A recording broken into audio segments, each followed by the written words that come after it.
Welcome to Montgomery County Master Gardeners Association. We're here to share expert advice, practical tips, and local insights to help your garden grow and thrive.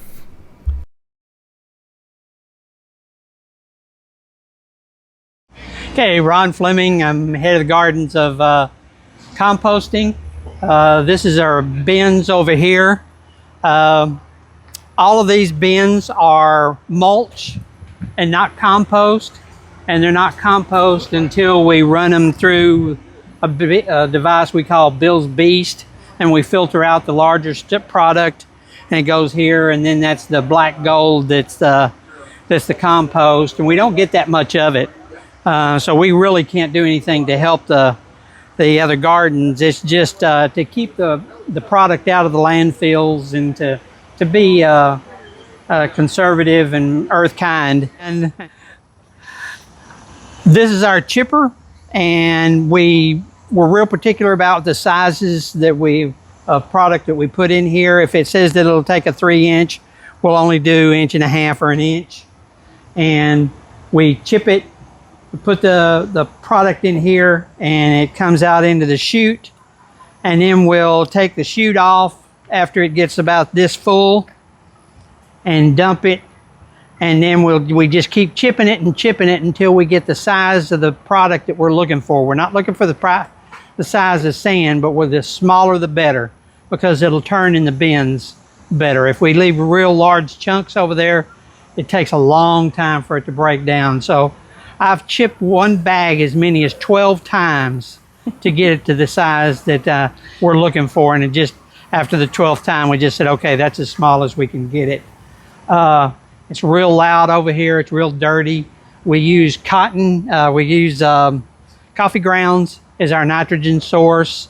After we've chipped it a whole bunch of times, and we're going to chip it one more time, we put in 4 pounds of coffee grounds and mix it in like a salad dressing, and we chip it and chip it and chip it, and then when we say, okay, we're going to chip it one more time, then we add the 4 pounds of coffee grounds, mix it in, and chip it one more time, and then it's ready for Walter and Starlet and Deb and whoever else to take it over to the bins and dump it in the bins. Hi, I'm Walter.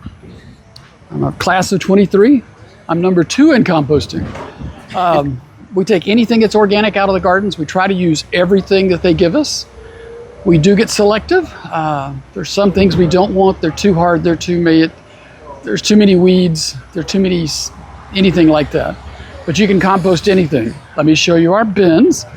In our bins, we try to do things that you could do at home. As an example, you've cleaned your yard.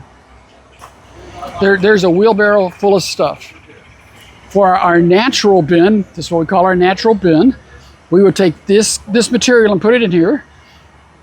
We would use a machete and kind of chop it up a little bit.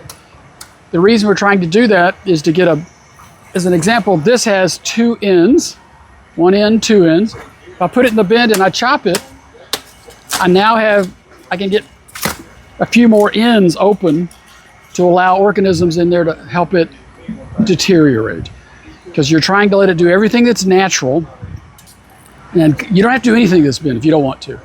You don't have to do anything. You just throw stuff in there and leave it alone. It'll compost. It's faster if you make it a little bit smaller.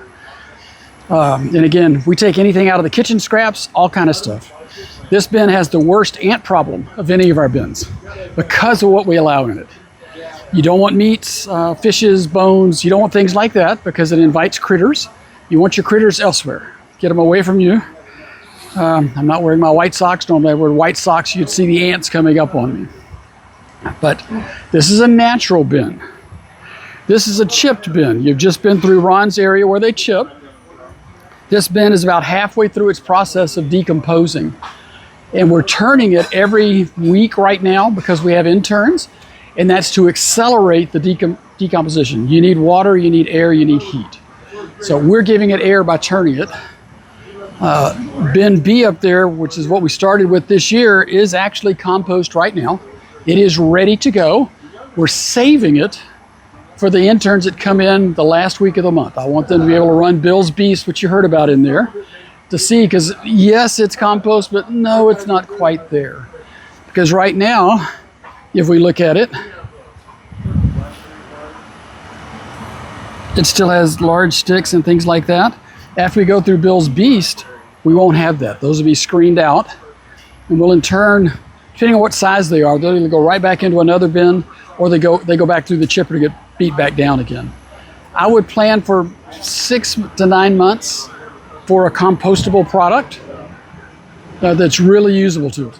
You can use it. You can use that right now. I can dig down a foot in that, and there is compost in there. Because when you're using your compost, typically if you're planting, you're going to mix it with other things to go plant with. So you don't just use pure compost. But it's a great product. Today we added sawdust to the top of this bin. All kind of shredded stuff on the top of that. Next week you won't even be able to see that. It'll be gone. It'll be eaten up by the bugs that are in there. You'll notice that all of our bins are on the ground. A lot of people like to use tumblers at home. That's great. Those compost. You've got to be sure that you keep your bins moist and be sure they're warm. These bins, we check the temperature every week. We use a thermometer and probe them every week to be sure we're above 120 degrees, and the hotter the better. The hotter it is, the more we're cooking. It's that simple. At home, you need to check and be sure that hot to the touch in your cooking. If you're using a tumbler, you need to be hot to the touch and you need to be moist. One of the things I might recommend on a tumbler is if you have a tumbler and you're tumbling it, you're watering it, take a bucket and stick it under your tumblers. Wherever it's leaking, it's going to leak. Wherever it's leaking, take that. That water that's running out is almost compost tea. It's wonderful. Go pour it around your plants. It is wonderful. There's another product coming to us. That's vinage. These are sweet potato flowers and leaves. See?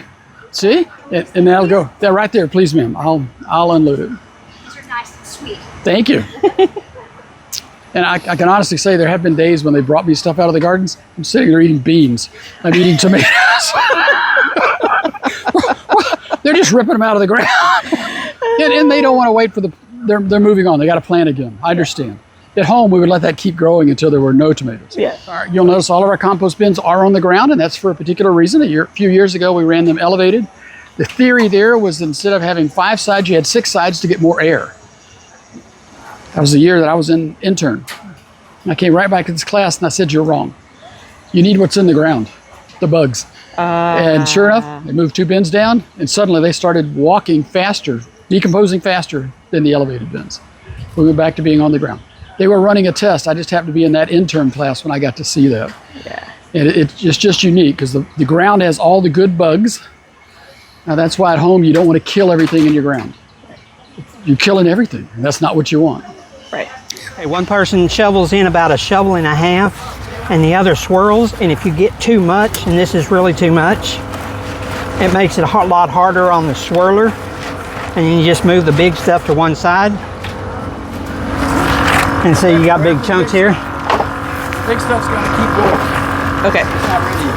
And see, if you get a real nice rhythm going, about the time that I'm through swirling, she's ready to throw another piece in here. Now what you can do is compare what we just got.